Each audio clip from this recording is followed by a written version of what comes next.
I raised my daughter alone. Her father walked out when she was 3, and I spent the next 34 years making sure she never went without. I worked double shifts as a 3rd-grade teacher in Richmond, Virginia. I tutored on weekends. I wore the same 3 dresses to parent-teacher conferences for 5 years because every penny went into her college fund. She graduated debt-free from UVA while I ate ramen for dinner and pretended I wasn't struggling. Now she's 34, married to Mitchell, living in a colonial house in Fairfax with 2 teenagers and a golden retriever. She's comfortable, safe, and somewhere along the way, I became invisible. When she invited me on a Labor Day weekend trip to the Blue Ridge Mountains, I said yes immediately. 4 days at a historic inn in Asheville, North Carolina. Horseback riding, farm-to-table dinners, quality family time. I was desperate for it. Desperate to feel like I mattered to her again. We drove up together on Friday. 4 hours in their Suburban with Vanessa glued to her phone, the kids locked into their devices, Mitchell making awkward small talk. But I told myself it would get better. That once we got there, once we slowed down, we'd reconnect. We arrived at the Ridgecrest Inn just after 5. It was stunning. A massive timber lodge nestled in the mountains, with horses grazing in paddocks and rocking chairs lined up on wide porches. For a moment, I felt hopeful. Then we walked into the lobby. The inn had a plumbing issue. Instead of 3 rooms, we'd only have 2. The young woman at the front desk apologized profusely, offered a discount, explained they'd add a rollaway bed. It was an inconvenience, sure, but manageable. Vanessa didn't see it that way. She turned to me, to Mitchell, to the crowded lobby full of families checking in for the holiday weekend. And she said, loud enough for everyone to hear, "Well, I guess the old lady can sleep with the horses. There's no room at the hotel." She said it like a joke, like we were all supposed to laugh. Mitchell laughed. A sharp, uncomfortable sound that said he knew it was wrong but wouldn't call her out. My 15-year-old granddaughter giggled behind her hand. My 13-year-old grandson smirked, waiting to see my reaction. Even the desk clerk smiled nervously, unsure if it was okay. The old lady. That's what I was to her in that moment. Not Mom, not Barbara, just the old lady. An inconvenience, a punchline, someone whose feelings didn't matter as much as getting a laugh. I didn't make a scene. I didn't cry. I didn't defend myself. I just said very quietly, "I think I left something in the car." Then I walked out, got in my Honda Civic, and drove 4 hours back to Richmond in the dark. Alone. I didn't answer when she called.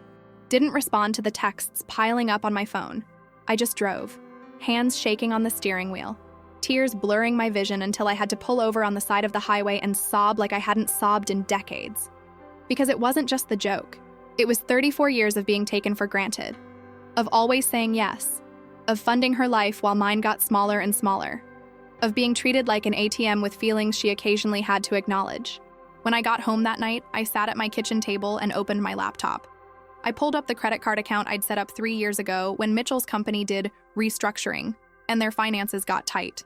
The card I'd been using to quietly pay for their trips, their kids' activities, their house repairs. The card Vanessa had stopped asking permission to use because she'd started assuming I'd always cover it. This weekend alone cost over $4,000.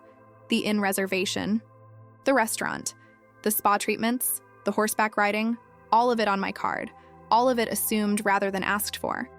I canceled everything, the reservation, the dinner, the activities, all of it. With a few clicks, I erased their weekend and triggered consequences I knew would be devastating. Because when they tried to check in the next morning, their credit cards wouldn't work. They were maxed out, had been for months. They'd been living beyond their means, and I'd been the safety net they never had to think about. Now that safety net was gone. I turned off my phone and went to bed. And when I woke up the next morning, I felt something I hadn't felt in years. Peace. Hollow, terrifying peace. The messages started flooding in around 6 a.m. Vanessa panicking. The inn wouldn't let them stay. Their cards were declined. Everything was booked for the holiday weekend. They had nowhere to go. By 10:30, she was at my door.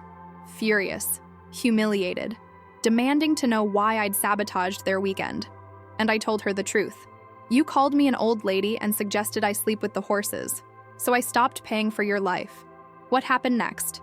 The confrontation, the tears, the ugly truths we'd both been avoiding for years would either destroy us completely or force us to rebuild from scratch.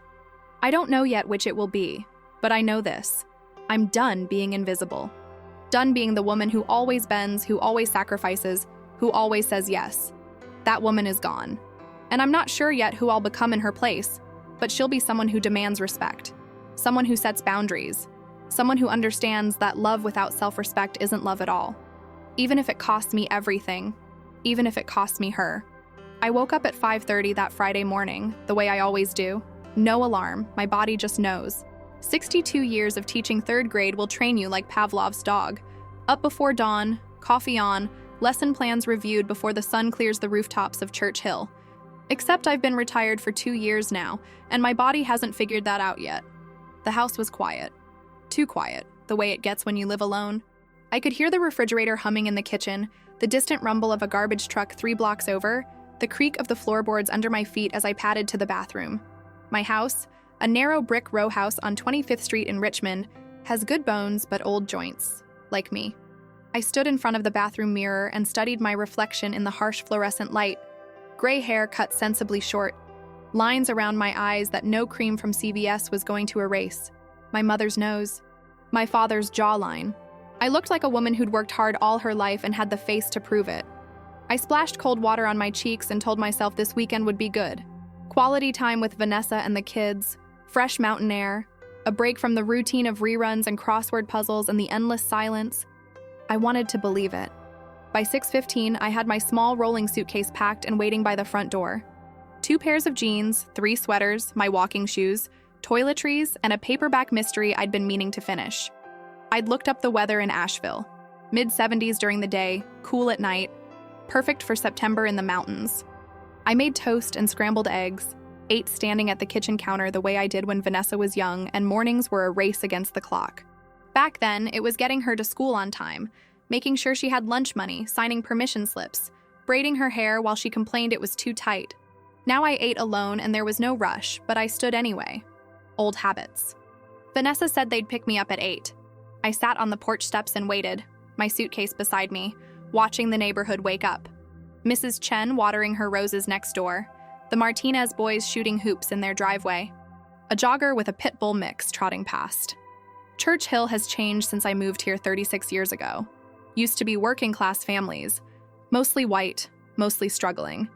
Now it's up and coming, full of young couples renovating Victorians and opening coffee shops with names like Rooted and The Daily. My property value has tripled, my property taxes too. But I'm not going anywhere. This is where I raised my daughter, where I became who I am. At 8:17, the black Suburban pulled up. Mitchell was driving, aviator sunglasses on even though the sun was barely up. Vanessa was in the passenger seat scrolling her phone.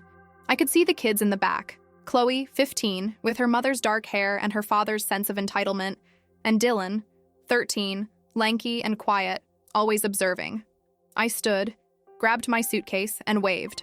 Vanessa glanced up, waved back without smiling, and returned to her phone. Mitchell got out, left the engine running, and jogged around to help with my bag. "Hey Barbara, ready for an adventure?" His voice had that forced enthusiasm people use when they're trying to be polite, but would rather be anywhere else. "Ready as I'll be," I said, smiling. I let him take the suitcase. He popped the trunk, already packed tight with their luggage, a cooler, shopping bags from Target, and somehow wedged mine in. I walked to the back door and slid in next to Dylan. "Hi, Grandma," he mumbled, not looking up from his phone. "Hi, sweetie. How's your summer been?" He shrugged. "Fine." Chloe didn't acknowledge me at all. She had AirPods in, eyes glued to her screen. I could see the faint glow of a video playing, someone dancing or lip-syncing or whatever it is kids watch now. I thought about asking her to take them out, to say hello at least, but I didn't. I just buckled my seatbelt and settled in. Vanessa turned around briefly as Mitchell pulled away from the curb. "Sorry we're late. Traffic on 64 was a nightmare this morning." "No problem," I said. I wasn't in a rush. She nodded and turned back to her phone. That was it. No hug. No, "How are you, Mom?" No acknowledgement that I'd been sitting on my porch for 20 minutes waiting. The drive to Asheville is about 4 hours, south on I-95, then west through the heart of Virginia and into North Carolina, climbing elevation as you go. Mitchell put on a podcast about real estate trends. Vanessa half listened, occasionally making comments like, "We should look into that," or "I told you rates were going up." The kids stayed plugged into their devices. I stared out the window and watched Virginia roll by. We passed through Petersburg, with its tired storefronts and Civil War monuments, then into the farmland that stretches between cities, tobacco fields giving way to pine forests, old barns leaning like drunks against the sky. I used to take Vanessa on drives like this when she was little, back when I could only afford 1 tank of gas a month for fun. We'd sing songs, play the alphabet game. She'd point at cows and shriek with laughter. Now she was 34, and we sat in the same car like strangers on a bus. Around 10, Mitchell pulled into a rest stop near the Virginia-North Carolina border. The kids tumbled out immediately, beelining for the vending machines. Vanessa stretched, checked her phone, and sighed. I need coffee. Anyone else? I'm good, Mitchell said, already walking toward the restrooms. I followed Vanessa into the rest stop building, a squat brick structure that smelled like diesel and burnt coffee. She ordered a large latte from the Starbucks kiosk. I got a small black coffee, even though I didn't need it. I just wanted to stand next to my daughter for a minute. So, I said, stirring sugar into my cup, tell me about the inn. It sounds lovely. It's supposed to be really nice, she said, not looking at me. She was watching the barista make her drink. Historic lodge, horseback riding, farm-to-table restaurant. Mitchell's coworker recommended it, said it's great for families. That's wonderful. I'm excited. Yeah. She took her latte, snapped a plastic lid on, and turned toward the door. Then, almost as an afterthought, thanks for covering the rooms, by the way. Things have been tight lately. I froze. What do you mean? She glanced back, confused. The reservation? You said you'd take care of it.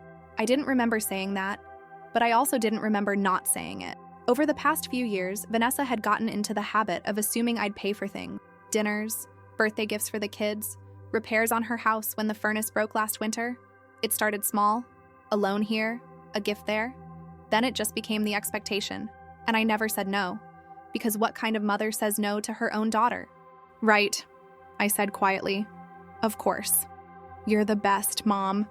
She kissed my cheek, quick, perfunctory, and walked out. I stood there holding my coffee, feeling something heavy settle in my chest. We got back on the road. The landscape shifted as we crossed into North Carolina, the flat Piedmont giving way to foothills, then real mountains rising in the distance, their peaks hazy with September heat. The Blue Ridge Mountains are old, worn smooth by time, covered in dense forests that turn a dozen shades of green depending on the light. I'd been here once before, years ago, on a school field trip to Asheville with my 3rd graders. We'd visited the Biltmore estate, walked through those ridiculous rooms with gold leaf ceilings and tapestries worth more than I'd make in a lifetime. The kids had been more impressed by the gift shop. Mitchell turned off the podcast and put on classic rock. Tom Petty, Fleetwood Mac, the Eagles. Music from his youth, not mine. I grew up on Motown and folk singers, Joan Baez and Aretha Franklin. But I didn't say anything. I just watched the mountains grow closer. So Barbara? Mitchell said, glancing at me in the rearview mirror. What are you most excited about this weekend? It was a polite question, the kind you ask when you're trying to include someone. I appreciated the effort, even if it felt forced. Honestly, just spending time with all of you. It's been a while. Yeah, we've been crazy busy, Vanessa said, still on her phone. Between Dylan's soccer and Chloe's debate team and Mitchell's travel schedule, it's nonstop. I can imagine, I said, though I couldn't really. My life was profoundly not nonstop. My life was walks around Bryan Park, volunteering at the library, Tuesday night book club with women my age who talked about their grandchildren and joint pain. My life was waiting for Vanessa to call. Maybe we can do the sunrise hike tomorrow, Mitchell suggested. The concierge said the view from the ridge is incredible. Sounds good, Vanessa said absently. Chloe pulled out one AirPod. I'm not waking up early to hike. Yes, you are, Vanessa said, not looking up. Why? It's supposed to be a vacation. Because we're doing it as a family. Dylan's not going to go either. Yes, I am, Dylan said quietly. Chloe rolled her eyes and put her AirPod back in. Vanessa returned to her phone. The moment passed without resolution, the way most things in this family seemed to. We stopped for lunch at a barbecue place just outside Asheville, a cinder block shack called Big Al's with picnic tables out front and smoke billowing from a barrel smoker. The smell hit you before you even got out of the car. Hickory and pork and vinegar. My mouth watered. Inside, we ordered at the counter, pulled pork sandwiches, ribs, coleslaw, hush puppies, sweet tea, and styrofoam cups. The walls were covered with photos of Big Al himself, a massive man with a beard like a lumberjack and a smile that could sell anything. We carried our trays outside and sat at a picnic table under a sun-bleached umbrella. For a few minutes, it was almost nice. The food was good, legitimately good, the kind of Southern cooking that tastes like someone's grandmother made it. We ate without talking much, just the sounds of chewing and the occasional pass the napkins. Dylan devoured 2 sandwiches. Chloe picked at her coleslaw and complained it was too mayo-y. Mitchell ate ribs with his hands, sauce dripping down his wrists. Vanessa took a picture of her plate for Instagram. I ate slowly, savoring it. When you live alone, meals become functional. You stop cooking for one. You eat cereal for dinner. You forget what it's like to share food with people you love. This is really good, I said. Yeah, it's decent, Mitchell agreed, wiping his hands on a wet nap. Vanessa checked her watch. We should get going. Check-in is at 3 and I want to get there early to see the rooms. We piled back into the Suburban, full and sleepy. The final stretch to Asheville took us deeper into the mountains, the road winding through tunnels of trees, past roadside fruit stands and tourist traps selling hand-carved bears and jars of local honey. We passed signs for the Biltmore, for breweries, for scenic overlooks. Asheville has become trendy in recent years, a haven for artists and retirees and people fleeing bigger cities. It has that scrubbed, curated charm that feels both authentic and performative at the same time. The Ridgecrest Inn sat just outside the city, tucked into a valley surrounded by forested hills. We turned off the main road onto a gravel drive that wound upward for half a mile, past split rail fences and grazing horses, until the lodge came into view. It was stunning. A massive timber structure with a stone foundation, wide porches wrapping around the front, rocking chairs lined up like soldiers. The roof was steep, dark shingles that looked hand-cut. Flower boxes overflowed with late summer blooms, zinnias and black-eyed Susans. Behind the main building, I could see a red barn and a paddock where horses stood flicking their tails against flies. The mountains rose up behind it all, green and endless. Wow, Dylan said, actually looking up from his phone. Told you it was nice, Vanessa said, smiling for the first time all day. Mitchell parked near the entrance and we all climbed out. The air was different here, cooler, thinner, cleaner. It smelled like pine sap and fresh-cut grass. I took a deep breath and felt something loosen in my chest. Maybe this would be okay. Maybe this was what we all needed. We walked into the lobby, a high-ceilinged space with exposed beams, a river rock fireplace, and furniture that looked expensive but rustic. There were families everywhere, kids running around, parents juggling luggage and car seats and tired toddlers.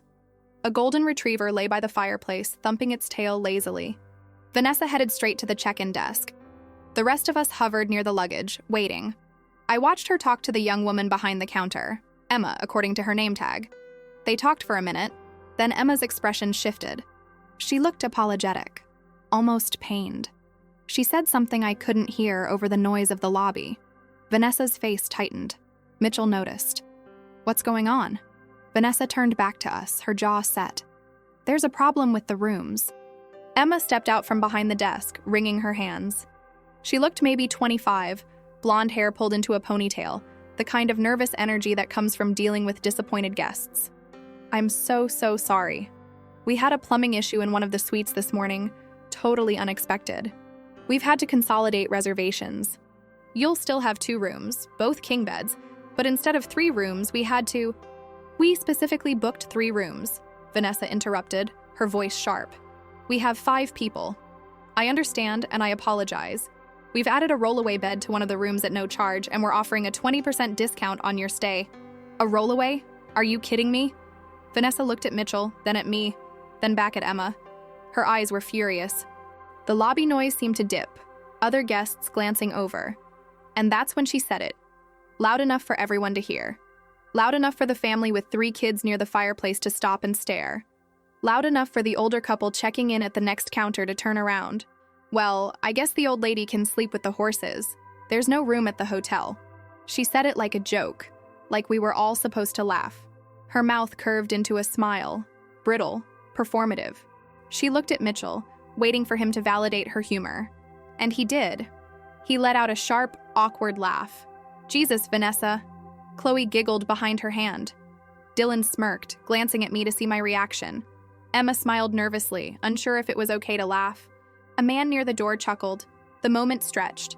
Everyone was waiting for me to play along. to laugh it off, to be the good sport, the accommodating mother, the woman who takes up less space so everyone else can be comfortable. I looked at my daughter, really looked at her, and I saw someone I didn't recognize, someone who thought cruelty was comedy, someone who'd forgotten that the old lady standing in front of her had given up everything so she could have everything. I didn't laugh. I didn't smile. I didn't make a scene. I just said very quietly, "I think I left something in the car." I turned and walked out of the lobby, past the golden retriever, past the family with the staring kids, past Mitchell calling, "Barbara, wait!" in a voice that lacked any real urgency. I walked to my car, not the Suburban, my car, my little silver Honda Civic parked near the back of the lot. I got in, shut the door, and sat there for a long moment, hands on the steering wheel, staring at the mountains. Then I started the engine and drove away. That's all I could do in that moment. Point the car toward the exit, grip the steering wheel, and drive. My hands were shaking, a fine tremor I couldn't control no matter how hard I squeezed the leather. The gravel crunched under my tires as I navigated the winding driveway away from the Ridgecrest Inn, away from the beautiful lodge with its rocking chairs and flower boxes, away from my daughter's laughter still echoing in my ears. "The old lady can sleep with the horses." The words played on repeat in my head, a broken record I couldn't shut off. Not the words themselves, they were bad enough, but the casual cruelty in her voice, the expectation that I'd laugh along, the way she'd looked at me afterward, waiting for me to be the good sport, the easy mother who never complained, who always made everything okay. I made it to the main road before the tears started. They came hot and fast, blurring my vision until I had to pull over onto the shoulder. I sat there with the engine running, my hands still gripping the wheel, and I sobbed. Big, ugly sobs that shook my whole body, the kind of crying I hadn't done since the day Vanessa's father left, since the day I realized I was truly alone. But this was different.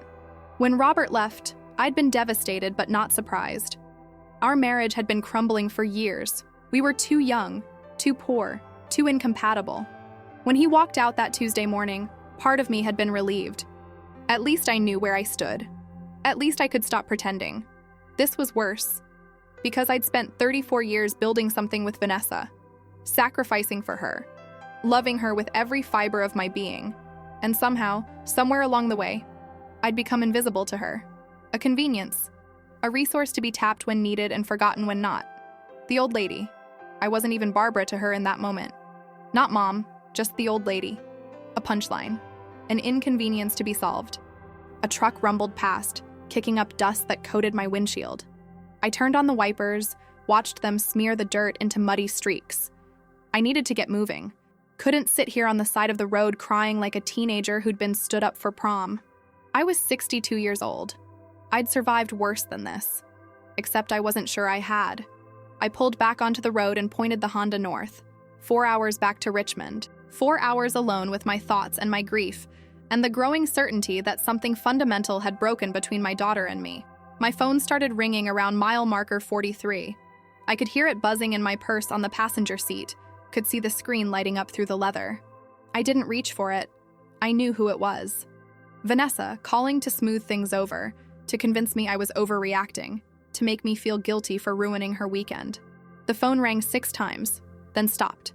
A minute later, it started again. I let it ring. The highway stretched out in front of me, a gray ribbon cutting through the mountains. The afternoon sun was slanting through the trees now, creating patterns of light and shadow on the asphalt. It was beautiful in that impersonal way nature has. Beautiful whether you appreciate it or not, whether you're happy or heartbroken or so numb you can barely feel anything at all. I thought about Vanessa as a little girl, 3 years old, standing in our tiny apartment kitchen in her Sesame Street pajamas, crying because her father had left and she didn't understand why. I'd held her and told her it wasn't her fault, that Daddy loved her even if he couldn't stay, that we'd be okay together, just the two of us. And we had been okay. Better than okay, in some ways. We'd been a team, Vanessa and Barbara against the world. I remembered her first day of kindergarten, how she'd clung to my leg and begged me not to leave. I'd promised I'd always come back, always be there when she needed me. I'd kept that promise.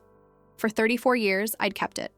Through every scraped knee and bad grade and broken heart, through her awkward middle school phase and her rebellious teenage years, through college applications and graduation and her wedding to Mitchell, a man I'd had reservations about from the start, but kept my mouth shut because it wasn't my place to say. I'd always been there, always said yes, always made it work. And this was how she saw me. The old lady, someone to make jokes about, someone whose feelings didn't matter as much as getting a laugh from her husband and kids. The phone rang again. I glanced at it this time, saw Vanessa's name on the screen along with a photo from last Christmas. Her and the kids in matching sweaters, everyone smiling. I'd taken that photo. I'd also paid for those sweaters, though I only realized that now, thinking back to how she'd thanked me for being so generous with gifts this year. I'd been generous for 3 years, maybe longer. When had it started? When had the boundary between helping and enabling become so blurred I couldn't see it anymore? I let the call go to voicemail. The mountains gradually flattened as I drove east, the dramatic peaks of the Blue Ridge giving way to gentler foothills. I passed the barbecue place where we'd stopped for lunch, Big Al's with its cinder block walls and smoke-stained sign. That had been nice. That brief hour when we'd sat together and eaten good food and almost felt like a family. My phone buzzed with a text. Then another. Then another. The buzzing became constant, a swarm of angry bees in my purse. I reached over at a red light and silenced it completely, then tossed it back onto the passenger seat. I needed silence. I needed to think. The problem was, I didn't want to think. Thinking meant confronting the reality that my relationship with my daughter was fundamentally broken. Thinking meant acknowledging that I'd enabled this dynamic by never setting boundaries, never saying no, never demanding respect. Thinking meant accepting that I was partly to blame. I stopped for gas somewhere past Charlottesville, at a generic truck stop with fluorescent lights and a smell of diesel and old coffee. I filled the tank, went inside to use the bathroom, caught sight of myself in the mirror and barely recognized the woman staring back.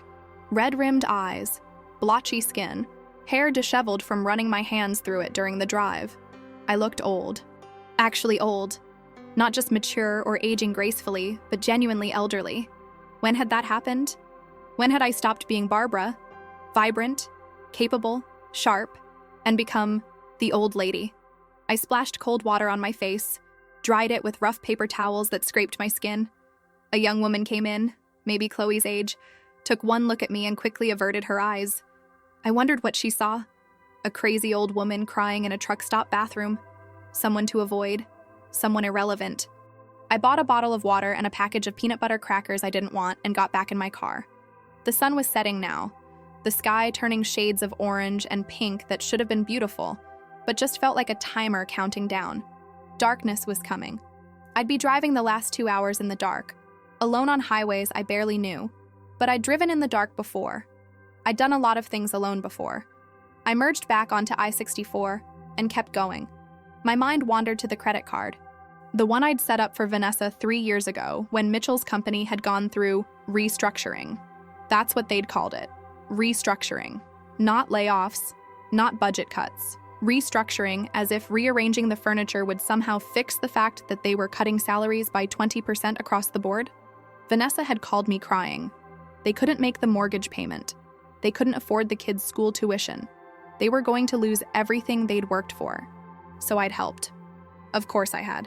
I set up a credit card in my name, gave Vanessa access to it for emergencies only. We'd agreed on a limit, $5,000, and she'd pay me back gradually. Except the emergencies kept coming. The furnace died in the middle of winter. Chloe needed braces. Dylan broke his arm and their insurance didn't cover the full cost. The Suburban needed new transmission. On and on and on, and Vanessa never paid me back. The $5,000 limit became $10,000. The temporary help became permanent. And at some point, without either of us explicitly acknowledging it, I'd become their financial safety net. This weekend alone, I'd looked at the confirmation emails last week, was costing over $4,000. 3 rooms for 3 nights at the Ridgecrest Inn, plus the farm-to-table dinner, plus the horseback riding, plus the spa treatments Vanessa had booked for herself and Chloe. All of it on my card. All of it assumed rather than asked for. The old lady can sleep with the horses. My hands tightened on the steering wheel again. I thought about that credit card sitting in my wallet, about the app on my phone that would let me access the account, see the charges, make changes, cancel the reservation. The thought came unbidden, sharp, and clear. I could cancel everything. Right now. Pull over, open the app, and with a few taps erase the weekend. Make them deal with the consequences of their cruelty. But that would be vindictive, petty. That would make me the bad guy in this story. Except, was it petty to refuse to fund your own humiliation? Was it vindictive to stop enabling someone who treated you like an ATM with inconvenient feelings? I didn't know. I genuinely didn't know what the right thing to do was anymore. The miles passed. Petersburg came and went, its tired storefronts dark in the evening gloom. I passed the rest stop where we'd gotten coffee this morning, a lifetime ago, when I'd still been naive enough to think this weekend might bring us closer together. My phone lit up again. Not a call this time, but an alert from my banking app. A charge had just been processed. $487.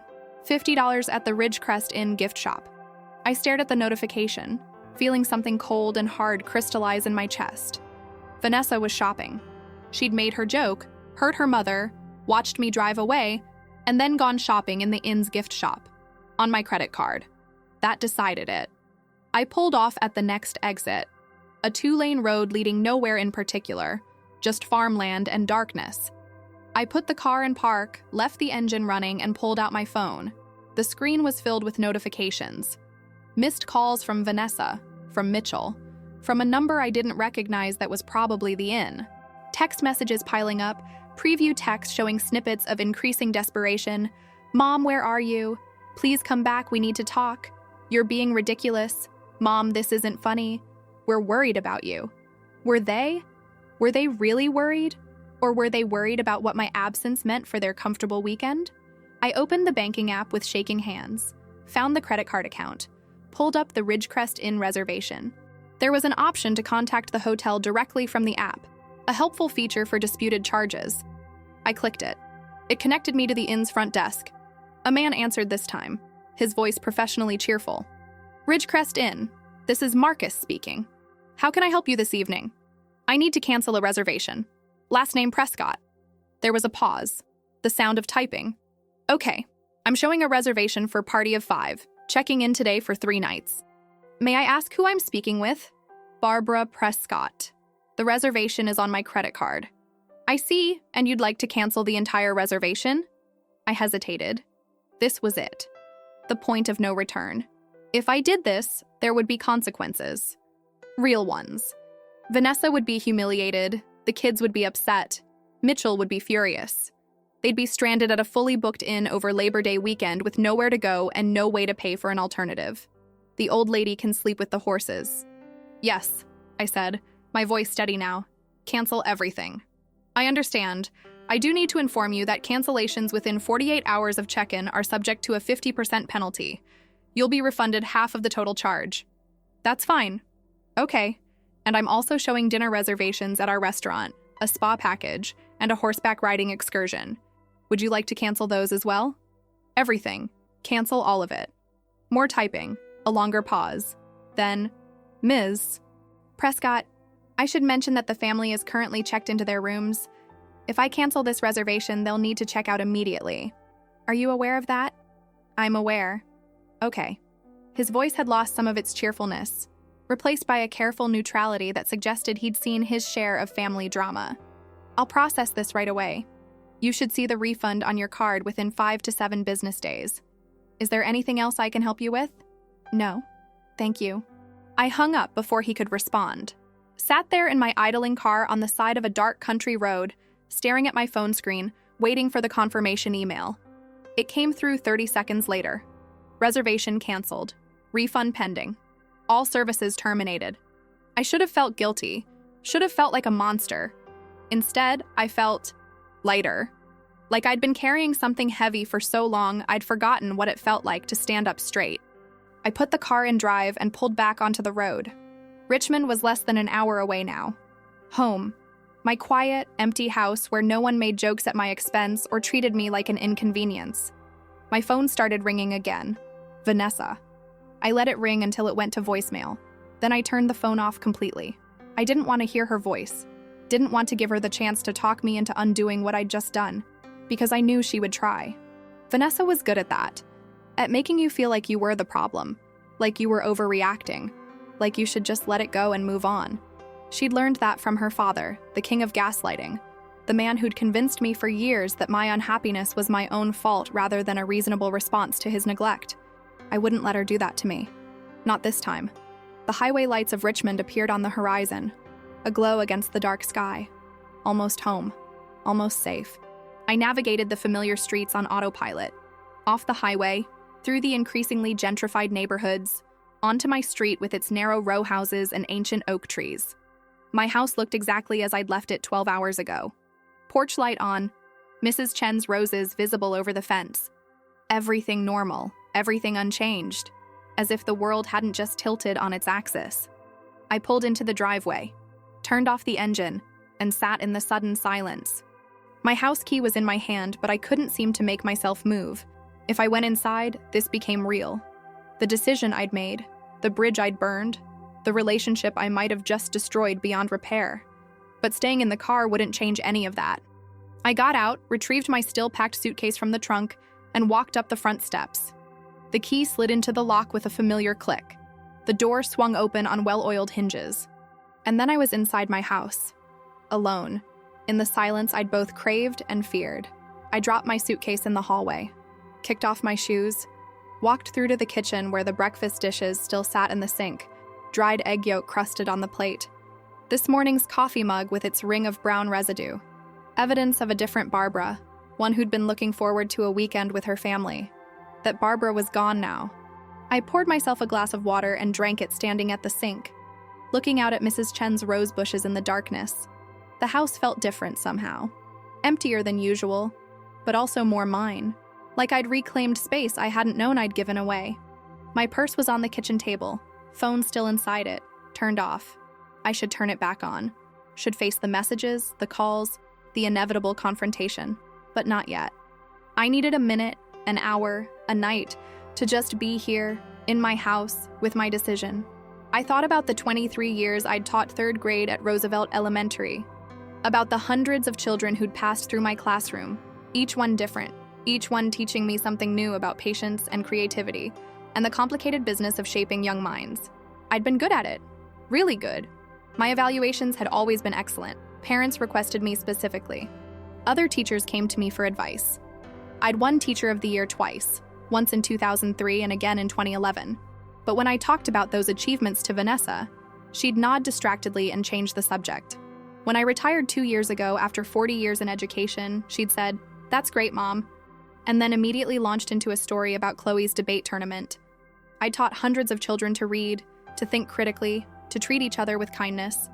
But I'd failed to teach my own daughter to see me as a person worthy of respect.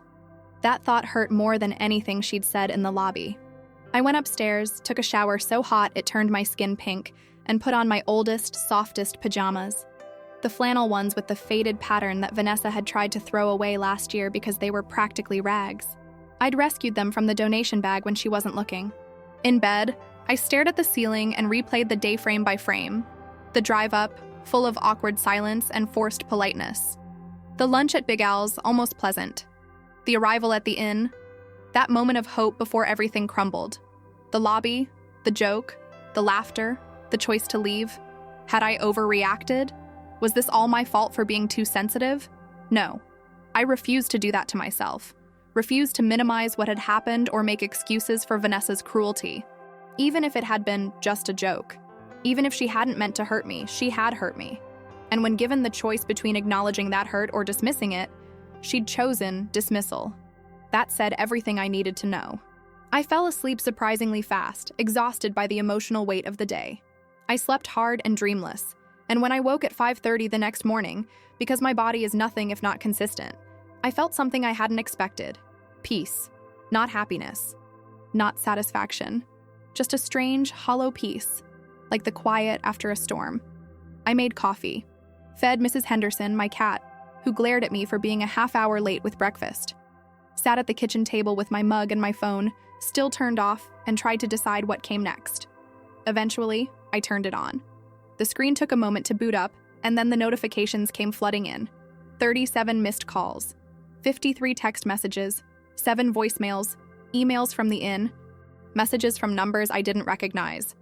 I scrolled through them slowly, reading in chronological order, watching in real time as my family discovered what I'd done. From Vanessa, 6:47 p.m. yesterday. "Mom, where did you go? This is crazy. Just come back and we'll figure it out. From Mitchell, 7:12 p.m. Barbara, we're worried. Please call us. From Vanessa, 7:38 p.m. I'm sorry I made that joke, okay? Is that what you want to hear? I'm sorry. Now please answer your phone. Then a gap. I imagine them trying to check in, getting settled, maybe discussing whether to call the police to report me missing. Then, from Vanessa, 8:53 p.m. This is so childish. You're acting like a teenager. That one stung. Even now, even after everything, being called childish by my daughter felt like a slap. From Mitchell, 9:41 p.m.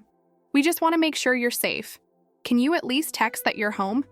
Then nothing until early this morning. From Vanessa, 6:23 a.m. Mom, I don't know what's going on, but we can't check out. The front desk is saying the reservation was canceled. Please call me right now. From Mitchell, 6:45 a.m. Barbara, seriously, we need you to call. We're stranded here. They're saying our cards don't work and the reservation doesn't exist. I don't know what's happening, but we need to figure this out now. From Vanessa, 7:02 a.m. Please, the kids are hungry and upset. We have nowhere to go. Whatever I did, I'm sorry. Just please call me. From a number I didn't recognize, 7:34 a.m. Hi, this is Marcus from the Ridgecrest Inn. I'm trying to reach Barbara Prescott regarding the canceled reservation. The family is still here and we need to resolve this situation. Please call us back. From Vanessa, 8:15 a.m. Mom, the inn is making us leave. Our cards won't work. Everything is booked for the holiday weekend. We're going to have to drive home. The kids are crying. Are you happy now? That last message had come in an hour ago. I sat with my phone in my hand, reading and rereading those messages, and I felt nothing. No guilt. No regret. Just a hollow acknowledgement that consequences were unfolding exactly as I'd known they would. They'd be on the road now. Driving back to Fairfax, 4 hours in the car with 2 upset teenagers and a marriage that was probably pretty strained. They'd arrive home exhausted and humiliated, with no answers about why their cards didn't work or what had happened with the reservation. Well, they'd figure it out eventually. They'd check the credit card statements, see the cancellation, connect the dots, and then what? Would Vanessa call to apologize? To rage at me? To cut me out of her life completely? I didn't know. And the scariest part was, I wasn't sure I cared. The doorbell rang at 10:30, startling me out of my thoughts. I looked out the front window and saw Mitchell's Suburban parked at the curb. My heart started pounding. They were here. Already. They'd driven straight to Richmond instead of going home. I stood frozen in my living room, torn between hiding and facing this head-on. The doorbell rang again, then knocking. Then Vanessa's voice muffled through the door. Mom, I know you're in there. Please open the door. More knocking. Louder now, more insistent. Mom, we need to talk about this. I walked to the door, put my hand on the knob, took a deep breath. Then I opened it. Vanessa stood on my porch looking like she hadn't slept. Her hair was a mess, pulled back in a ponytail that had half fallen out. No makeup. The same clothes from yesterday, now wrinkled and stained. Her eyes were red-rimmed. Whether from crying or lack of sleep, I couldn't tell. Behind her, I could see Mitchell in the Suburban, engine still running. The kids were visible in the back seat, both staring at their phones. What the hell, Mom? I stepped back, let her in. She pushed past me into the living room, spinning to face me with an anger I'd rarely seen from her. Do you have any idea what you just did? Do you have any idea how humiliating that was? We were standing at the front desk like idiots while they told us our reservation didn't exist, that our cards were declined, that we had to leave. Chloe was crying. Dylan wouldn't even look at me. Mitchell... She stopped, swallowed hard. Mitchell hasn't spoken to me since we got in the car. I closed the door, stood there in my entryway, still in my pajamas, looking at this furious stranger who used to be my little girl. I canceled the reservation, I said quietly. I canceled everything. Why? Why would you do that? You called me an old lady and suggested I sleep with the horses. She flinched like I'd slapped her. It was a joke, Mom. God, you're so sensitive. I was stressed about the room situation and I made a stupid joke. That's it. That's not a reason to sabotage our entire weekend. It wasn't just the joke. My voice was still quiet, but there was steel in it now. It's 34 years of being taken for granted, of being treated like an ATM with feelings you have to occasionally acknowledge, of always saying yes and never asking for anything in return. That's not fair. When was the last time you called me just to talk? Not to ask for money or help, but just to see how I was doing. She opened her mouth, closed it, opened it again. I don't know. I've been busy. You're always busy. Too busy to call. Too busy to visit. Too busy to notice that I'm lonely and tired and so fucking tired of being invisible. I'd never cursed at her before. Never. The shock on her face was almost comical. Mom, do you know how long I've been funding your life? 3 years, Vanessa. 3 years of quietly paying for your trips and your kids' activities and your house repairs because you and Mitchell couldn't figure out how to live within your means. We would have figured it out. No, you wouldn't have. You would have called me and I would have fixed it because that's what I always do. And you knew that. You counted on it. I didn't know you felt like this. How could you know? You never asked. We stood there in my living room, and the silence between us was heavier than anything we'd said. Outside, I could hear the Suburban's engine idling, could imagine Mitchell sitting there checking his watch, impatient to leave. Finally, Vanessa whispered, "What do you want me to do? I want you to see me, not as a resource, not as a backup plan, as a person, as your mother. I do see you." No, you don't. If you saw me, you wouldn't have made that joke. You wouldn't have expected me to laugh along while you humiliated me in front of strangers. You wouldn't have gone shopping afterward on my credit card. Her face paled. How did you? I got the notification. $487 at the gift shop. While I was driving home alone, crying so hard I had to pull over, you were buying souvenirs. I was upset. I needed to decompress. On my money. Using a card I set up to help you with emergencies, not to fund your retail therapy. She sank onto my couch, put her face in her hands. Her shoulders started shaking. She was crying, big, ugly sobs that racked her whole body. And I stood there watching, feeling nothing but that same hollow peace. After a while, she looked up. Her face was blotchy and swollen. Mascara smeared under her eyes even though she wasn't wearing mascara today. Yesterday's makeup, probably. I'm sorry. I'm so sorry. I didn't mean to hurt you. I never meant... But you did. That's what matters. Not your intentions, but your impact. What can I do? How do I fix this? I don't know if you can. That hung in the air like smoke. Outside, the Suburban's horn honked, once short and impatient. Mitchell, ready to leave. Vanessa wiped her face with the back of her hand. So that's it? You're just done with me? Done with us? I didn't say that. But things can't go back to how they were. I can't be who I was. What does that mean? It means I'm not your safety net anymore. It means when you invite me somewhere, you pay. It means you call because you want to, not because you need something. It means you treat me with respect, especially when you're stressed or tired or annoyed. She nodded slowly, like she was processing information in a language she didn't quite speak. Okay, I can do that. Can you? Yes, I swear. I'll be better. I'll do better. I wanted to believe her. God, I wanted to believe her so badly, but I'd heard promises before. The horn honked again, longer this time. I should go, she said, standing. Mitchell's pissed and the kids are hungry and we still have an hour drive home. She walked to the door, paused with her hand on the knob. Mom, please don't give up on me. Please don't give up on us. I didn't answer because I didn't know what to say. Didn't know if I had it in me to keep trying, to keep hoping, to keep believing that things could change. She left. The Suburban pulled away from the curb and I watched through my front window as they drove down my street and disappeared around the corner. Then I was alone again, in my quiet house, with my decision and its consequences and the strange, terrible peace of having finally said no. I didn't know what came next. Didn't know if Vanessa would learn from this or if it would be the final rupture between us. Didn't know if I'd just taught my daughter a valuable lesson about respect or if I'd simply destroyed the last remnants of our relationship.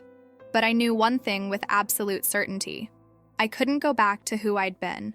The woman who always said yes, who always made it work, who always absorbed the cost of keeping everyone else comfortable.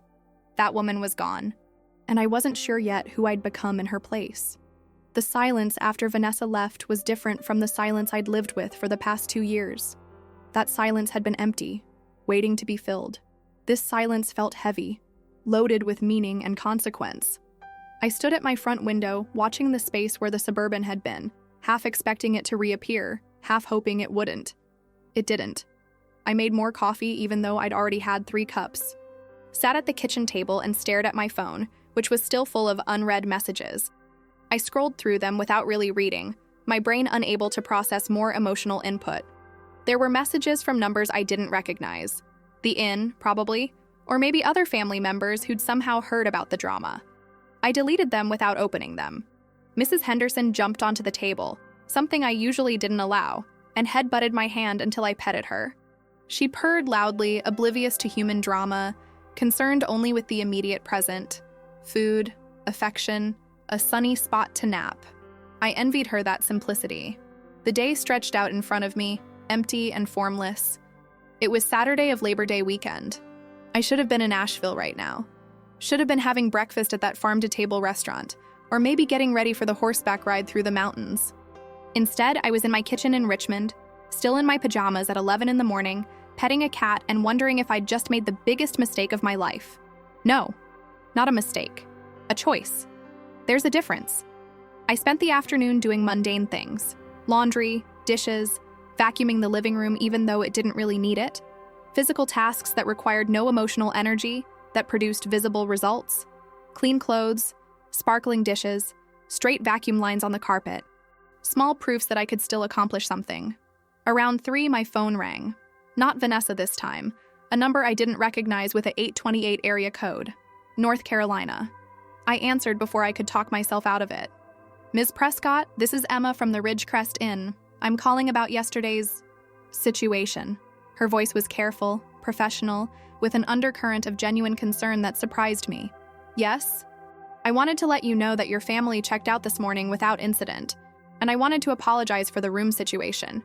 If we'd had any idea our mistake would lead to, well, to what happened, we would have handled it differently. It wasn't your fault. Still, I've been thinking about it all night, and I feel terrible. What your daughter said, that wasn't okay. I should have said something. I felt something loosen in my chest. Validation from a stranger, someone who had no stake in making me feel better. Thank you for saying that. Of course, and Ms. Prescott, I hope you know whatever decisions you made afterward, you had every right to make them.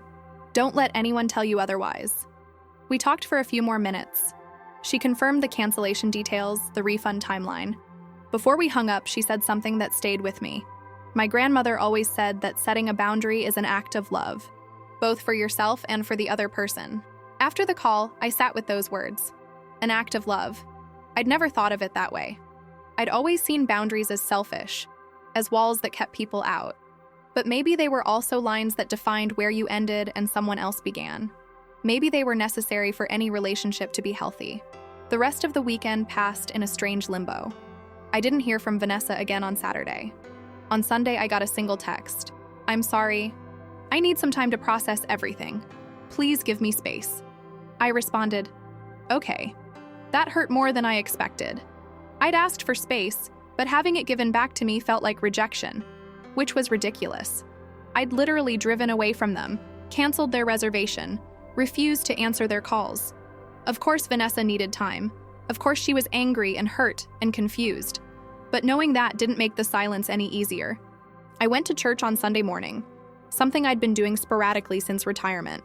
The sermon was about forgiveness, because of course it was. The universe has a sense of irony. And I sat in the pew barely listening, my mind circling the same questions over and over. Had I been too harsh? Should I have tried to talk to Vanessa first instead of just leaving? Was I punishing her or protecting myself? After the service, Gladys Morrison cornered me in the fellowship hall over weak coffee and stale cookies. Barbara, I haven't seen you in weeks. How are you? Gladys was 74, a retired nurse with 3 grown children and 8 grandchildren she talked about constantly. She was kind but overwhelming, the type who meant well but didn't always know when to stop talking. I'm fine, Gladys. Just keeping busy. I saw your daughter and her family drive by yesterday morning. I live on Monument, right on their route to the highway. I waved, but they didn't see me. Were they visiting? Something like that. Oh, how lovely. You must be so happy to have them close by. My daughter in Seattle, I've told you about Jennifer, haven't I? She never visits. Too busy with her tech job and her boyfriend who she won't marry, even though they've been together 5 years. I keep telling her she's not getting any younger, but does she listen? Of course not. I murmured something non-committal and tried to extract myself, but Gladys was on a roll. You're so lucky Vanessa settled nearby. And with those beautiful grandchildren, you must see them all the time. Not as much as you'd think. Something in my tone must have registered because Gladys stopped mid-sentence and looked at me more carefully. Are you all right, dear? You seem tired. And just like that, without meaning to, without wanting to, I started crying. Right there in the fellowship hall with its yellowing linoleum and buzzing fluorescent lights, surrounded by church ladies in polyester pants and sensible shoes. Gladys immediately ushered me to a corner, away from curious eyes, and let me cry without asking questions. She just stood there patting my shoulder and making soothing noises until I got myself under control. I'm sorry, I managed. I don't know why I... Hush, you don't have to explain. But if you want to talk... And I did. God help me, I did. I told her everything. The trip, the joke, the drive home, the cancellation, the confrontation. It all came pouring out in a jumbled rush of words and emotions I hadn't realized I'd been holding in. Gladys listened without interrupting. When I finished, she was quiet for a long moment. My mother used to say that children break your heart in ways you never expect. Not because they're cruel, necessarily, but because they're human. They disappoint us. They take us for granted. They forget we're people with feelings and needs and limits. So what do? You survive it, you set your boundaries, you demand better, and you hope, you pray, that they love you enough to rise to the occasion. And if they don't? Gladys squeezed my hand. Then you love yourself enough to be okay anyway. The next few days were strange. I established a new routine, one that didn't include checking my phone every 10 minutes hoping for a message from Vanessa. I went back to volunteering at the library on Tuesday, attended my book club Thursday evening where we discussed a mystery novel no one had actually finished, started working in my garden again, pulling weeds and deadheading flowers and planning what to plant in the spring. I was rediscovering myself, I realized. The parts of Barbara that existed independent of being Vanessa's mother. The woman who liked murder mysteries and heirloom tomatoes, and the way light filtered through oak trees in the late afternoon. The woman who'd somehow gotten lost in the constant anxiety of waiting to be needed. On Wednesday, a card arrived in the mail. Plain white envelope, Vanessa's handwriting on the front. Inside was a simple card with a watercolor flower. A blue iris, my favorite, which surprised me because I didn't think she knew that. The message inside was brief. Mom, I know you need space and I'm trying to give it to you, but I wanted you to know that I'm thinking about you. I'm working on being better. I love you. V. I read it 3 times, put it on the refrigerator, took it down, put it back up. I didn't know what to do with this gesture, this small olive branch. It felt both like too much and not enough, but it was something. On Thursday evening, my phone rang. Mitchell. I stared at his name on the screen for 3 rings before answering. Hello? Barbara, hi. I wanted to call and apologize. His voice was stiff, formal, like he was reading from a script. Probably was, knowing Vanessa. For what, specifically? A pause. For not speaking up. In the lobby. When Vanessa made that comment. I should have said something. I should have shut it down immediately. I didn't, and I'm sorry. Why didn't you? Another pause, longer this time. I don't know. I was stressed about the room situation and I wasn't thinking. I made a joke out of something that wasn't funny, and I'm sorry. It was rehearsed clearly, but it also sounded sincere in its own way. Mitchell wasn't a bad guy, just a thoughtless one. The kind of man who went along to get along, who avoided conflict and hoped problems would resolve themselves. Thank you for saying that, Mitchell. I also wanted you to know, I didn't know about the credit card situation. I mean, I knew you helped us sometimes, but I didn't realize how much or how often. Vanessa handled all of that. When she told me this week, I was shocked. Did she tell you how much? Yeah, she showed me the statements. Barbara, I had no idea we owed you that much. If I'd known, we would have what? Stopped accepting help? Figured out how to live within your means? Yes. I mean, I like to think so. I'm not proud of how we've been living. I'm not proud of a lot of things right now. There was something in his voice, shame, maybe, or embarrassment, real emotion behind the scripted apology. Mitchell, I'm not angry at you specifically. You're not the one who called me an old lady. I know. But I laughed. That makes me complicit. Yes, it does. I'm going to do better. We both are, I promise. I didn't respond to that. Promises were easy. Actions were hard. Barbara? Are you still there? I'm here. I'm tired of promises, Mitchell. Show me. Don't tell me. I will. We will. After we hung up, I sat with the phone in my lap and wondered if I was being too harsh, too unforgiving. These people were trying, weren't they? Vanessa had sent a card. Mitchell had called to apologize. Wasn't that enough? But then I remembered standing in that lobby. Remembered the laughter. Remembered driving 4 hours in the dark with tears streaming down my face. Remembered 34 years of always being the one who bent, who sacrificed, who said yes. No. A card and a phone call weren't enough. Not yet. On Friday, exactly 1 week after the trip, Dylan called. That shocked me more than anything else that had happened. Dylan, who barely spoke in full sentences, who seemed to live entirely inside his phone, who I'd assumed barely noticed my existence. Hey, Grandma. Dylan. Hi, sweetie. How are you? I'm okay. I wanted to call and say I'm sorry. For what? For laughing at the hotel? When Mom said that thing about you sleeping with the horses? It wasn't cool. I shouldn't have laughed. My throat tightened. Thank you for saying that, Dylan. That means a lot. Mom's been really upset this week.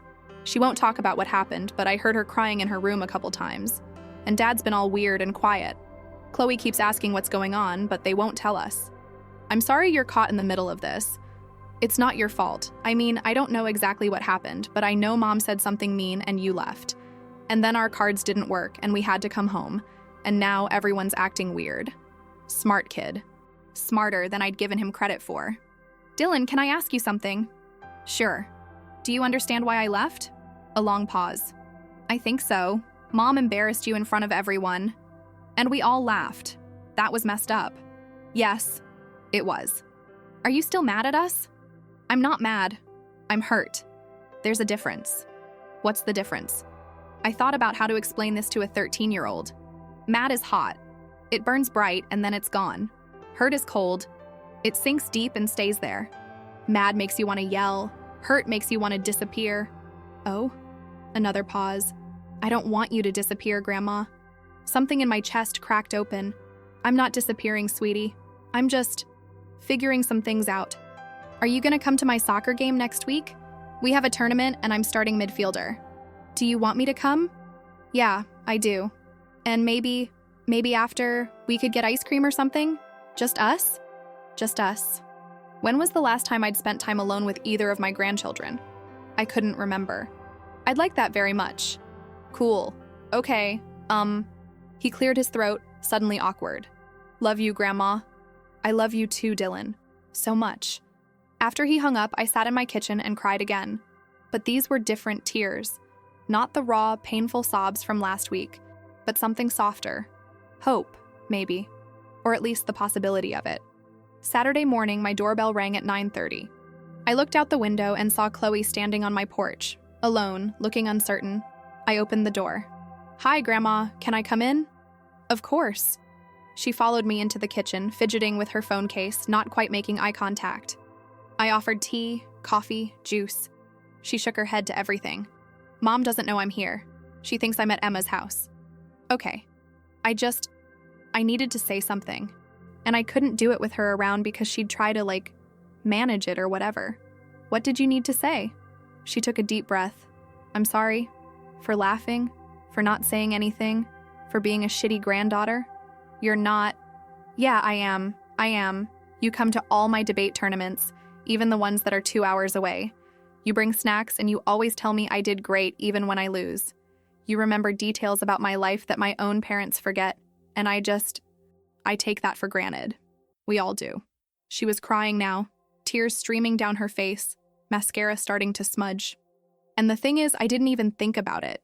It didn't even register that what Mom said was mean until we were in the car driving home and Dylan said something about how you must be really upset to just leave like that. And I was like, she's probably just being dramatic. But then Dad got this look on his face and said, your mother was out of line. And I realized, oh shit, we really hurt Grandma. Language, I said automatically, then wanted to kick myself. My granddaughter was pouring her heart out and I was correcting her language. But she laughed, a wet, hiccuping sound. See? You're still grandmaing me even when I don't deserve it. You always deserve it, Chloe. Even when you mess up. Do I? because I feel like I've been a really terrible granddaughter and I don't know how to fix it. I sat down next to her at the kitchen table. You're fixing it right now, by being here, by recognizing what happened, by apologizing. Is that enough? It's a start. She wiped her face with her sleeve, leaving black streaks of mascara. She looked so young in that moment, so much like Vanessa at 15, all sharp edges and vulnerability underneath. Can I tell you something? She asked quietly. Anything. I'm scared I'm going to turn out like my mom. Like, I see the way she talks to you sometimes, the way she just expects you to do things without even asking. And I catch myself doing it too. Assuming you'll be at my tournaments, assuming you'll help with whatever we need, never really thinking about what you might need or want. You're 15. It's age appropriate to be a little self-centered. But mom's 34 and she's still doing it. So when does it stop? When do I stop being self-centered and start being, I don't know, a decent person? You're already a decent person, Chloe. The fact that you're here having this conversation proves that. I want to be better. I want to be the kind of person who sees when someone's hurting and does something about it. Then be that person. How? Start small. Call me sometimes just to talk. Remember my birthday without Facebook reminding you. Ask how I'm doing and actually listen to the answer. Show up when it's not convenient. That's what love looks like in action. She nodded, absorbing this. Can I ask you something else? Sure. Are you going to forgive Mom? I didn't answer right away. It was a complicated question with a complicated answer. I don't know yet. Part of me wants to. Part of me thinks she needs to really understand what she did wrong before I can move past it. Does that make sense? Yeah, it does. She stood up, gathered her things. I should go before Emma's mom realizes I'm not actually there. I walked her to the door. Before she left, she hugged me. A real hug, tight and genuine. I love you, Grandma. I'm going to do better. I promise. I love you too, sweetie. After she left, I stood in my entryway feeling something I hadn't felt in a long time. Pride, maybe. Hope, definitely. These kids, my grandchildren, were good people underneath all the teenage self-absorption. They were capable of growth and empathy and change. If they could do it, maybe Vanessa could too. The second week after the trip, I started getting texts from Vanessa. Not every day, but regularly. Little updates about her life that she'd never shared before. Tried a new recipe today and it was terrible. Wish you were here to help me figure out what went wrong. Chloe won her debate tournament. She was amazing. Reminded me of you, actually. That quiet confidence you have. Thinking about going back to work full-time, scared but also excited. Would love to talk to you about it sometime. I responded to each one, keeping my messages brief but warm. It felt like we were learning a new language together, one where she didn't just reach out when she needed something. On Wednesday of that second week, I went to Dylan's soccer game. I told him I'd be there, and I meant it. It was at a field in Fairfax, about 40 minutes from my house. I got there early, found a spot in the bleachers, and waited. Vanessa arrived 10 minutes before kickoff. She saw me, hesitated, then walked over and sat down 2 seats away. Not next to me, but not far away either. A careful distance. Hi, Mom. Hi. Thanks for coming. Dylan's been talking about it all week. I told him I'd be here. We sat in awkward silence while the teams warmed up. Then Vanessa said quietly, I've been seeing a therapist. I looked at her, surprised. You have? Yeah. Started last week. Twice a week for now. I'm trying to understand why I act the way I do. Why I hurt people I love. That's good, Vanessa. That's really good. She asked me about my childhood, about Dad leaving, about how you and I got along when I was growing up. She paused. I realized I've been angry at you for a long time and I never knew why. Angry at me? For not being enough. For not being both parents. For working all the time and being tired and never having money for the things I wanted. I know that's not fair. I know you did everything you could. But I think I blamed you anyway. Even though Dad was the one who left. My chest felt tight. I'm sorry you felt that way. Don't apologize. You don't get to apologize. You did nothing wrong. That's what my therapist keeps telling me. That I created this narrative where you were the problem because it was easier than admitting Dad abandoned us. Easier than dealing with that hurt. The game started. We watched Dylan run onto the field, his long legs carrying him gracefully across the grass. He was good. Really good. When had that happened? I'm going to pay you back, Vanessa said. Every penny I owe you. It's going to take a while, but I set up a payment plan with my bank. You should start seeing deposits next week. You don't have to. Yes, I do. I have to. Not just because it's the right thing to do, but because I need to prove to myself that I can take responsibility, that I can be better than I've been. We watched the game. Dylan scored a goal in the second half, and the whole bleacher section erupted in cheers. I screamed louder than anyone, and when I looked over, Vanessa was smiling. At me, not at her phone or the field, but at me. After the game, we took Dylan for ice cream as promised. Just the three of us, sitting in a booth at a local place called Sweet Tooth, eating sundaes and talking about the game. It was nice, normal, the way things should have been all along. When we got back to the parking lot, Vanessa walked me to my car. Mom, can I hug you? I hesitated, then nodded. She wrapped her arms around me and held on tight, and I let myself sink into it. Let myself believe, just for a moment, that maybe we could find our way back to each other. I love you, she whispered. I'm so sorry. For everything. I know. Can you forgive me? I'm working on it. She pulled back, nodded. That's fair. That's more than fair. Over the next few weeks, things slowly started to shift. Not back to how they'd been. I didn't want that anyway. But forward, towards something new and healthier. Vanessa called every Tuesday and Thursday evening just to talk. No agenda, no requests, just conversation. She told me about her therapy sessions, about the insights she was having, about the ways she was trying to change. She asked about my life, what I was reading, what I was planting in the garden, how book club was going. She listened to my answers. Mitchell transferred money to my account every Friday, $200, which their budget could barely afford, but which he insisted was non-negotiable. We owe you this, he said, when I tried to protest. Let us pay it back. The kids texted me regularly. Dylan sent me photos from his games. Chloe called after her debate tournaments to tell me how they'd gone. They both said, I love you, at the end of every conversation, like they were trying to make up for lost time. In mid-October, Vanessa invited me to Thanksgiving. Not just invited, called and said, Mom, I want you to come for Thanksgiving, but only if you want to. No pressure, and I'm cooking everything. You're not lifting a finger or paying for anything. You're my guest. I almost cried. I'd like that. Yeah? Yeah. Thanksgiving was imperfect in all the right ways. The turkey was slightly dry, the gravy was lumpy. The mashed potatoes had chunks because Chloe didn't peel them properly. But Vanessa had cooked all of it herself, and when we sat down to eat, she said a blessing that included thanking me, specifically by name, for everything I'd done for the family over the years. Mitchell squeezed my hand. The kids said, here, here, and raised their glasses of sparkling cider, and Vanessa looked at me with tears in her eyes and mouthed, thank you. After dinner, while the kids were loading the dishwasher, another miracle, I'd never seen them do dishes without being asked, Vanessa and I sat on the back porch with coffee. I've been thinking about the inn, she said quietly. Oh? About that moment. When I made that joke. I replay it in my head all the time, and I cringe. I can't believe I said that.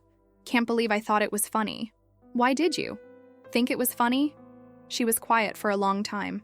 Because it was easier than acknowledging the room situation was my fault. I booked late. I was cheap about it, trying to save money. And when it fell through, instead of taking responsibility, I made a joke at your expense. I turned you into the punchline so I wouldn't have to be the bad guy. That's very self-aware of you. My therapist earns her money. She smiled sadly.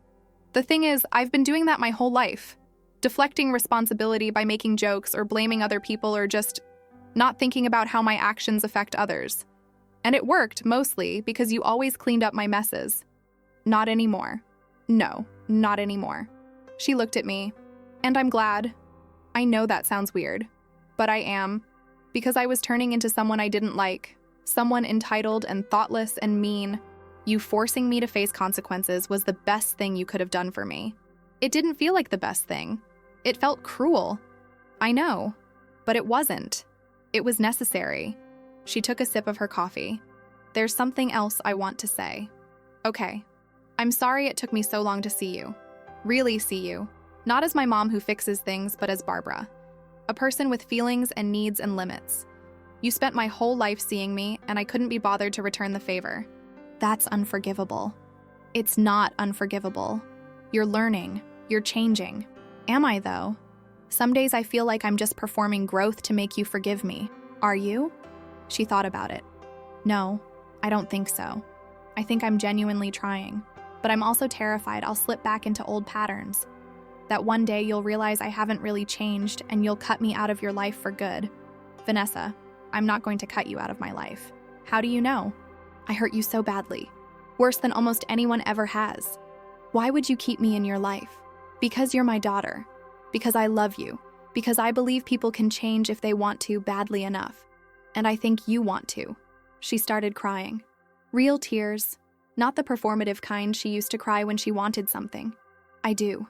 God, I do. I want to be someone you're proud of. Someone who deserves your love. You already deserve my love. You always have. But you also need to deserve your own respect. That's what this is really about. You learning to like yourself, to be proud of the person you're becoming. We sat there as the sun set, mother and daughter, trying to figure out how to rebuild something that had been broken for longer than either of us wanted to admit. It wasn't perfect, it wasn't easy, but it was real, and real was enough. By Christmas, we'd found a new rhythm. Vanessa no longer expected me to pay for things or drop everything when she needed help. She asked instead of assumed. She considered my schedule before making plans. She treated me like a person whose time and energy mattered. On Christmas Eve, the whole family came to my house. My choice, my invitation. I cooked my mother's lasagna recipe, the one Vanessa used to beg for as a child. We ate by candlelight in my small dining room, squished around a table meant for 4 but holding 6. After dinner, Vanessa handed me an envelope. Before you open it, I need to explain something. I looked at her questioningly. Mitchell and I talked, and we've made some changes. Big changes. We pulled the kids out of private school. They're going to public school starting in January. We traded in the Suburban for a used sedan. We canceled our country club membership, and we're putting the house on the market after the holidays, moving to something smaller, more affordable. Vanessa, you don't have to do all that. Yes, we do. We were living beyond our means and expecting you to subsidize our lifestyle. That's not fair to you, and it's not healthy for us. We need to live in reality, not some fantasy where money magically appears whenever we need it. How do the kids feel about this? Honestly, better than we expected. Chloe's been complaining about the pressure at her private school for years but never said anything because she thought we'd be disappointed. Dylan's excited to go to school with his soccer teammates. They're resilient. More resilient than we gave them credit for. I opened the envelope. Inside was a check for $8,000. That's everything we owed you, Vanessa said. With interest. It took some creative budgeting and we had to dip into savings, but it's paid. In full. We're square. I can't accept this. Yes, you can. You have to. Please. I looked at the check, at my daughter's face, at this gesture that meant so much more than money. It meant she saw me, valued me, respected me enough to make things right. Okay, I said. Thank you. No, Mom. Thank you. For everything. For raising me. For supporting me. For finally loving me enough to stop enabling me. That's the real gift. It's been almost 5 months now since that weekend in Asheville. 5 months since I drove away from the Ridgecrest Inn and decided I was worth more than being the punchline to my daughter's jokes. Things aren't perfect. We still have hard days. Last week, Vanessa forgot my birthday and felt so guilty she cried on the phone for 20 minutes while I told her it was okay, these things happen, we're all human, and it was okay. Because she called. Because she cared that she'd forgotten. Because she's trying. We talk twice a week, sometimes more. Real conversations about real things. She tells me about her struggles at work, her worries about the kids, her marriage. I tell her about book club and my garden and the volunteer work I've been doing at the elementary school. Last month, she asked if I wanted to try the trip again. Maybe in the spring. Somewhere you want to go. Your choice. My treat. I said maybe. We'd see. I wasn't ready yet to recreate that weekend, even with better intentions.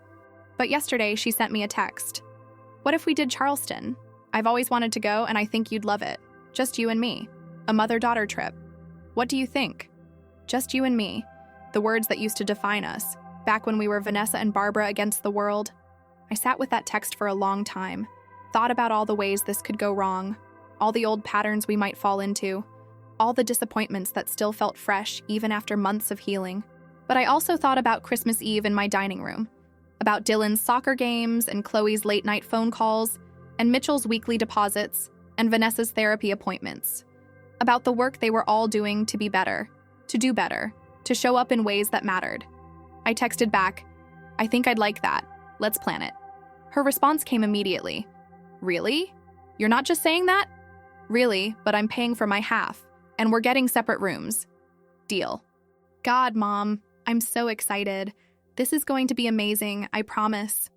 Don't promise, just show up. That's all I need. I can do that, I will do that. And I believed her. Not because I was naive or desperate or afraid of being alone, but because I'd seen her change. Watched her do the hard work of becoming someone better. Someone who saw me, valued me, treated me with respect. We're not where we used to be. That relationship, the one where I said yes to everything and she took advantage of my inability to set boundaries, is gone. Dead and buried, and good riddance. We're building something new, something healthier, something based on mutual respect instead of obligation. It's fragile still. New growth always is, but it's real, and it's ours. This morning I woke up at 5:30 as always, made my coffee, fed Mrs. Henderson, sat on my back porch watching the sun come up over Mrs. Chen's rose bushes. My phone buzzed with a text from Vanessa. "Good morning, hope you have a beautiful day. Love you." No requests, no agenda, just love. I texted back, "You too, sweetheart. Love you." And I meant it, completely, without reservation or resentment or that hollow feeling that used to accompany every interaction with my daughter. I sat there with my coffee getting cold and my cat purring in my lap, and I thought about that night. The drive home in the dark. The decision to cancel everything. The moment I chose myself over keeping the peace. It had been terrifying. It had been necessary. It had been the best thing I could have done, for both of us. Because here's what I've learned. Love without boundaries isn't love. It's codependency. It's enabling. It's a slow erosion of self until there's nothing left but the role you play in someone else's life. And I'd almost let that happen. Almost disappeared into the role of accommodating mother, unlimited ATM, the woman who always says yes. Almost let myself believe that being needed was the same as being loved. But they're not the same. Not even close. Being needed means someone can't function without you. Being loved means someone chooses you even when they don't need anything. Chooses you for who you are, not what you provide. Vanessa is learning to choose me, to see me, to love me in ways that honor both of us. And I'm learning to let her.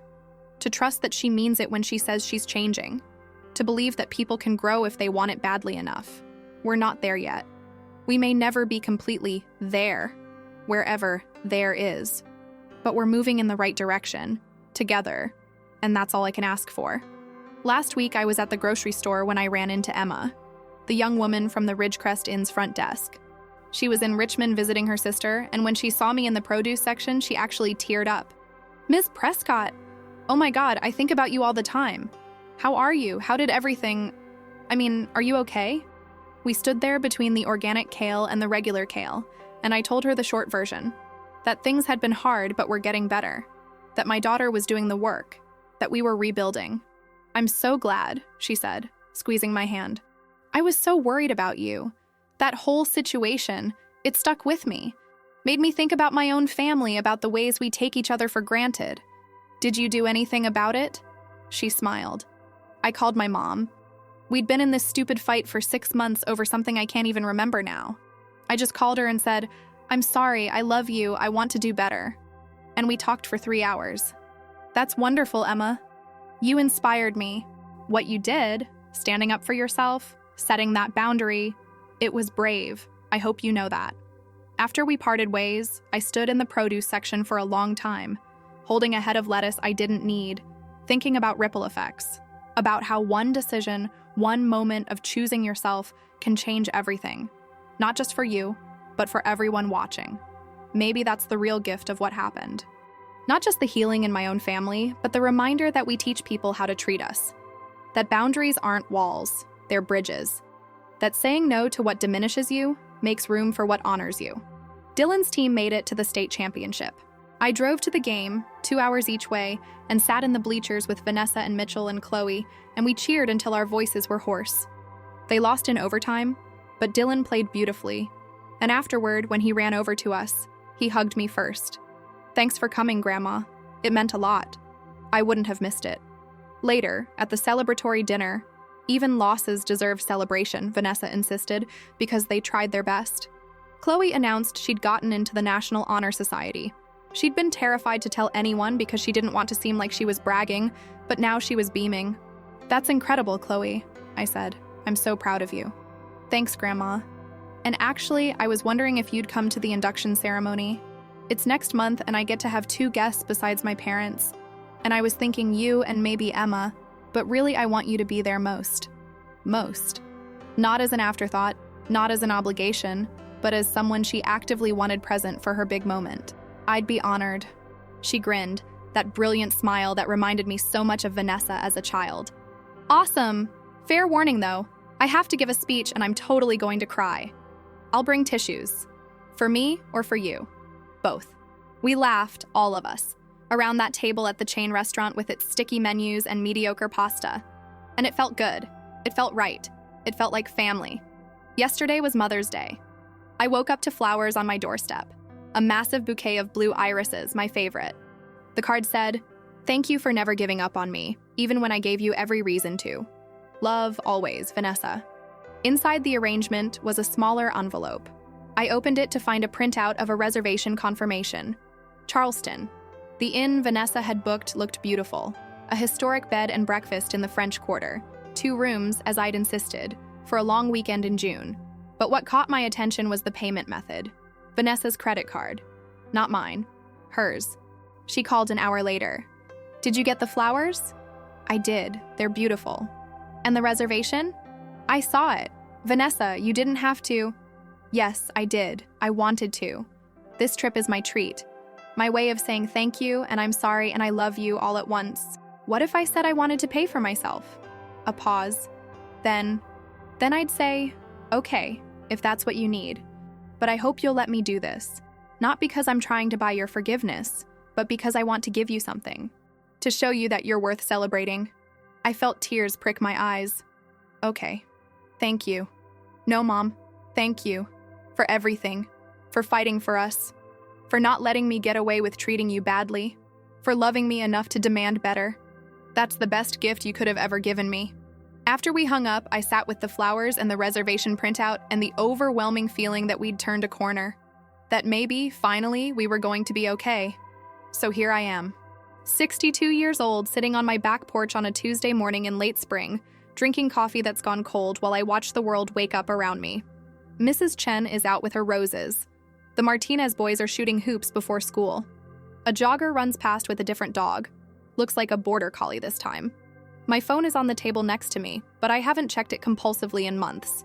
Haven't felt that constant anxiety of waiting to be needed. Because I'm not defined by being needed anymore. I'm defined by being Barbara. Teacher, gardener, book club member, friend, grandmother, mother, person. Not the old lady. Not a punchline. Not invisible. Just me. And that's enough.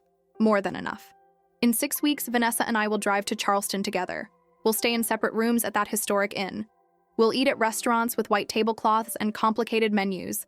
We'll walk through gardens and museums and old neighborhoods where history seeps from every brick. And we'll talk, really talk, about our past and our present and the future we're building together. About the ways we've hurt each other and the ways we're healing. About forgiveness and boundaries and what it means to love someone well. It won't be perfect. Vanessa will probably do something that annoys me. I'll probably be too rigid about the schedule or too picky about the food. We'll have moments of tension, of old patterns trying to reassert themselves. But we'll also have moments of genuine connection, of laughter and understanding and the kind of intimacy that only comes from doing the hard work of staying together through the difficult parts. And that's what matters. Not perfection, but persistence. Not never falling back, but always getting back up. Not erasing the past, but learning from it. That weekend at the Ridgecrest Inn, that moment in the lobby when everything broke, it nearly destroyed us. But it also saved us. Because sometimes things have to fall completely apart before you can rebuild them properly. We fell apart. We're rebuilding. And what we're creating is stronger than what we had before. It's built on respect instead of obligation, on boundaries instead of enmeshment, on love that honors both people involved, not just one. That's the story I'll tell someday, when enough time has passed that it doesn't hurt quite so much to remember. I'll tell it to someone who needs to hear that it's okay to choose yourself. That setting boundaries isn't selfish, it's survival. That the people who truly love you will rise to meet your standards, not resent you for having them. I'll tell them about driving away from that beautiful lodge in the mountains, about canceling everything, about sitting in my kitchen at midnight wondering if I'd just destroyed my relationship with my only child. And then I'll tell them about the rebuilding, about the therapy and the apologies, and the slow, painful work of earning back trust, about the small gestures that added up to big changes, about the moment I realized we were going to be okay, because we are okay. Not perfect, but okay. And okay is enough. Mrs. Henderson meows at me, demanding to be fed again even though she ate an hour ago. I pick her up, scratch behind her ears, carry her inside. My house is clean and quiet and full of small comforts. Books I'm reading, plants I'm nurturing, photos of people I love arranged on the mantle. One of those photos is from last Thanksgiving. All 6 of us around my dining table, slightly out of focus because Mitchell set the timer wrong and we're all mid-laugh at something Dylan said. It's not a perfect photo, but it's real. And that makes it perfect in its own way. I set Mrs. Henderson down and start making breakfast. Scrambled eggs and toast, nothing fancy. But I set a real plate at the table, pour orange juice into a glass instead of drinking from the carton. Small acts of self-respect, of treating myself like someone worth taking care of, because I am worth taking care of. I always was. It just took me 62 years and one humiliating weekend to fully believe it. My phone buzzes. Another text from Vanessa. Random question, what's your favorite color? I was looking at the menu for that restaurant in Charleston and I want to pick somewhere you'll love. Blue, I text back. Like the irises, like the sky over the mountains, like hope. Perfect, she responds. Like your eyes. I didn't know she'd noticed. Didn't know she paid attention to details like that. But she does now.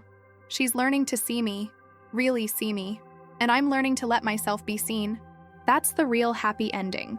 Not that everything's perfect, or that we never fight, or that Vanessa will never disappoint me again. She will. And I'll disappoint her too. That's what being human means. But we're showing up for each other now. Choosing each other. Doing the work. And in the end, that's all love really is. Showing up over and over, even when it's hard, especially when it's hard. I finish my breakfast, wash the dishes, and look out the window at my small backyard with its overgrown garden and ancient oak tree. It's not much, this life I've built, but it's mine, and it's enough. More than enough. It's everything. The end. In the quiet spaces between mother and daughter, between hurt and healing, between breaking and rebuilding. That's where love lives. Not in the big gestures or perfect moments, but in the small, daily choices to see each other, honor each other, choose each other. Barbara chose herself, and in doing so, she taught her daughter to choose better. Sometimes the greatest act of love is saying no. Sometimes the horses do sleep alone, and sometimes that's exactly what needs to happen. On our trip to the countryside, when we arrived at the inn, my daughter said, "Let the old lady sleep with the horses. There's no room at the hotel," and everyone burst out laughing.